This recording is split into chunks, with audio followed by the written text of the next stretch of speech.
Hello all, welcome to the Lunar Sea Spire Cartoon Fan Podcast.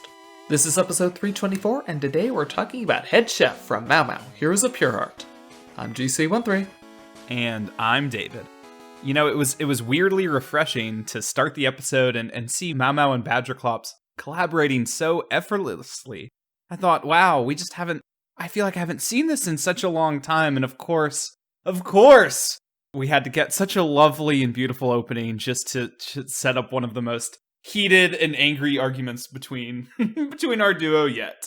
You ever been in one of those dumb arguments? It's like, why are we angry at each other? Honestly, probably not in a long time, because I'm going to be honest, it's the character trait that unites Mau Mau and Badgerclops is they're both way too petty. And so this is how they end up in things like this. And stubborn. They're petty and stubborn. Petty and stubborn. And I will say I don't think I'm as petty or stubborn as these two, which I think most humans on Earth could probably say. There are some that aren't. So, would you consider yourself more of a cooking scientist or a cooking artiste? I think only because of lack of cooking skills, I am more of a cooking scientist if I end up cooking. You know, I want to imagine I can improvise, but... Yeah, that's how I... it depends. On there are certain things I feel comfortable making. Just, I'll take whatever, and I'll make it work. But, anything with baking is going to involve a certain amount of, I need this kind of a ratio to make this work. And for anything unfamiliar, of course, gotta follow the recipe, because I don't understand what makes this taste good. Right, I mean, you gotta do the cooking by the book. There's a little song in there. Have you seen that? The Lazy Town remix song? No, unfortunately, I have not. No, it's not unfortunate. It's really not. Oh, because the Lazy Town remix I heard by the Living Tombstone for Weird Number 1 was great. That one is great. It's amazing that Lazy Town produced two. This one surprisingly has a lack of Ron Robbie in it. Oh man. I know. Okay, yeah, that will bring it down. It's just Lazy Town with a lot of expletives, but it's also okay. really well mixed. Like, they combine Lazy Town and Lil Jon, and you're like, wow. It's impressive. So we have the peasant division of the Head Chef TV show heating up the competition in Mau Mau here. Was this an ongoing show? Yes, it is an ongoing show, because they were watching it. Adorabat was watching it while Mau Mau and Badgerclops were cooking. Oh, that's true. Okay. I love how the documentary style works, where both Mau Mau and Badgerclops keep saying, I mean, I've never seen this show before, so I don't really know how it works. But that's all Badgerclops. Mau Mau never says whether he watches the show or not. Oh, okay. I did also like the running gag of Badgerclops not being able to fit on the chair, and that just being a complete distraction. Yeah, that was they had development throughout the episode. He eventually got a folding chair. Absolutely. I will say they played up the Badgerclops' measuring, like, for laughs, like the way he opens an egg is. I mean, I guess that's one way to make sure you don't get any eggshell in your food, so I guess it's not all bad. Except Badgerclops does end up getting Hydra eggshell in his, like, he puts everything into the skillet when he does his meal, so maybe there's some property to Hydra eggs that make them worth putting in. Doubtful. I guess. I mean, this guy's all about cooking by the book, so it must have been part of his recipe. Well, I mean, except I've never seen him with a book, but so it's. I mean, we've said Snugglemane is a complete criminal before, but this just puts him over the line completely. What, are you talking about the Vaseline on the lens? That is a completely legitimate filtration technique. No, he's totally... There's no law in the books against putting Vaseline on your camera lens. Look, he can put all the Snapchat filters on his live feed he wants, but it's that he takes the Hydra's eggs. It's, they were illegal and he removed the law? Did he have, like, a sensible, predecessor who had made laws that he just keeps, taking back? Okay, counterpoint. Hydras are dangerous monsters, and we should be removing their eggs from their nests all that we can. I would say no, let's just not disturb the monsters, except that we've already heard the thoughts of monsters on this show before, and they really are just bad quote, people. So I guess we should stop them from existing.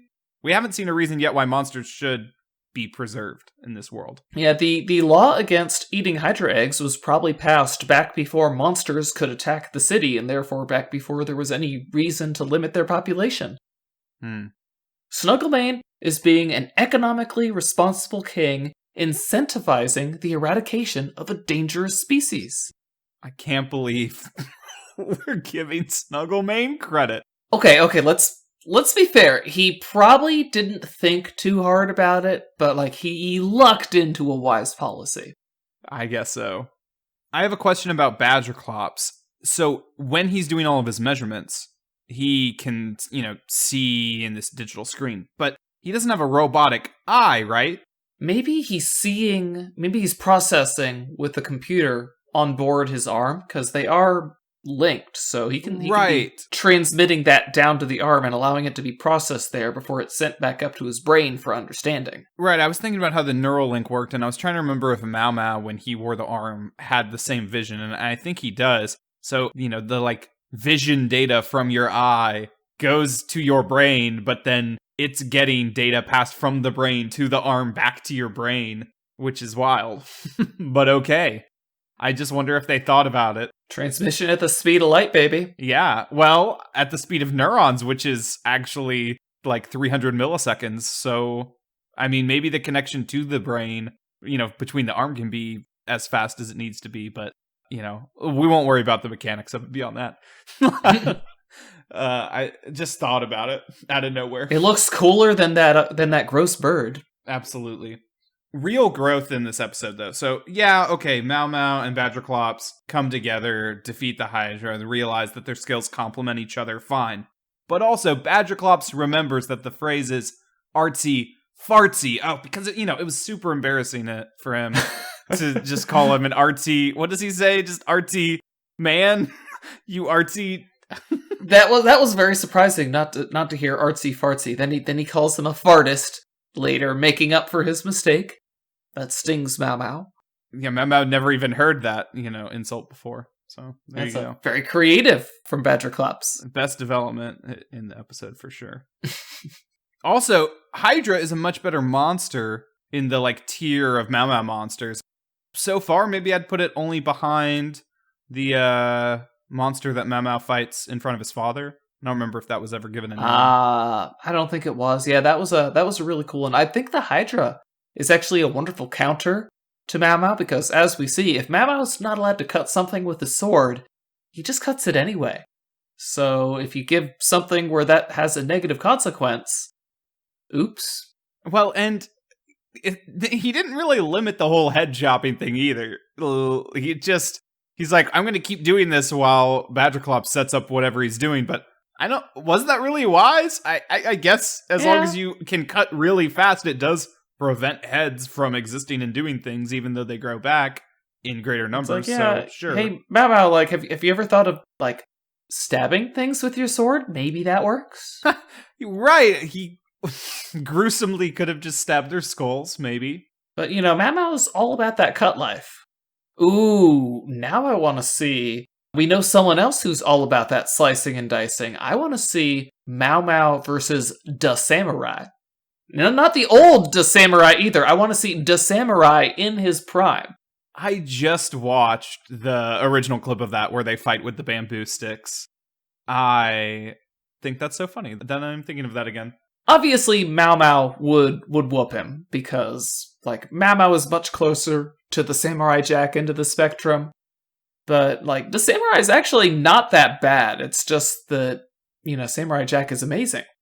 Remember classic Cartoon Network bumpers from early 2000s where the characters would be interacting in Cartoon Network City? I would love to see Samurai Jack and Mau Mau interacting, because, Mau Mau doesn't have any of the patience or any of that, but he is a truly good fighter in maybe a way closer to the Scotsman, and the Scotsman is more of an equal to Samurai Jack.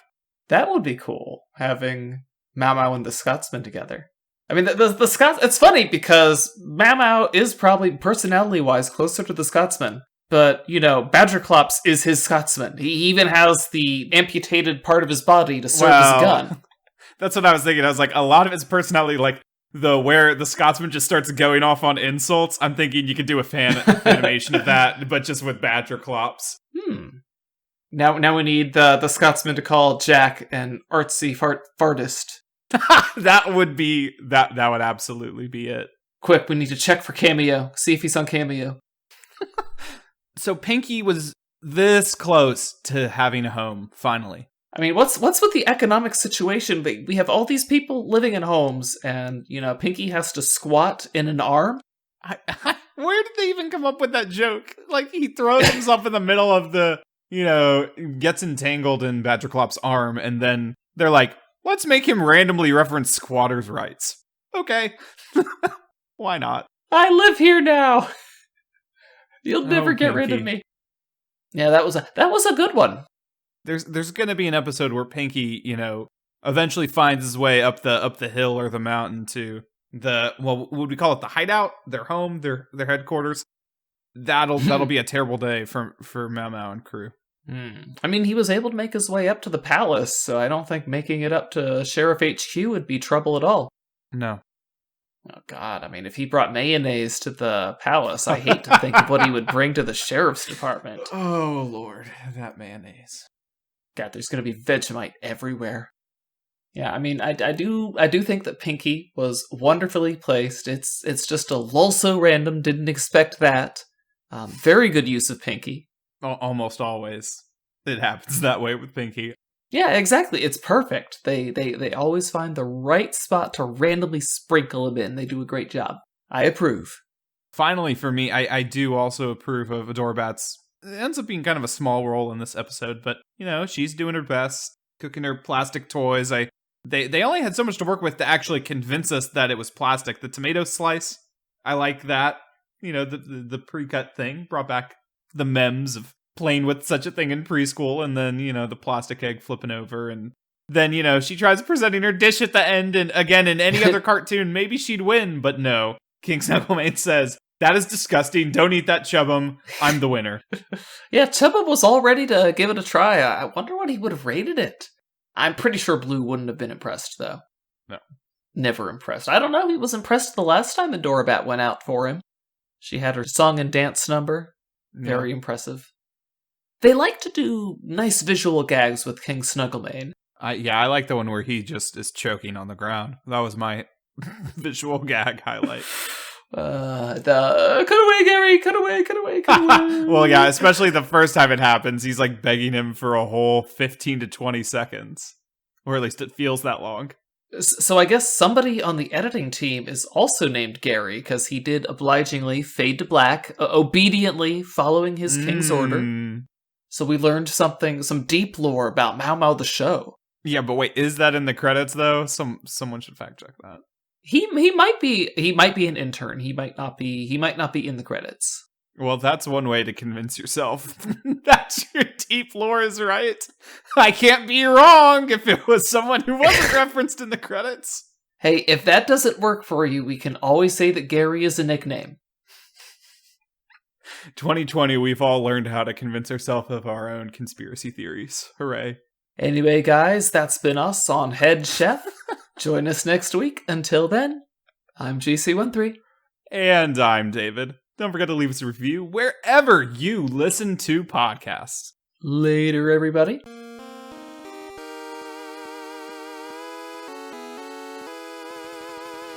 Our opening and closing music is by Mark Soto. For more cartoon-related content, please visit lunarseaspire.com.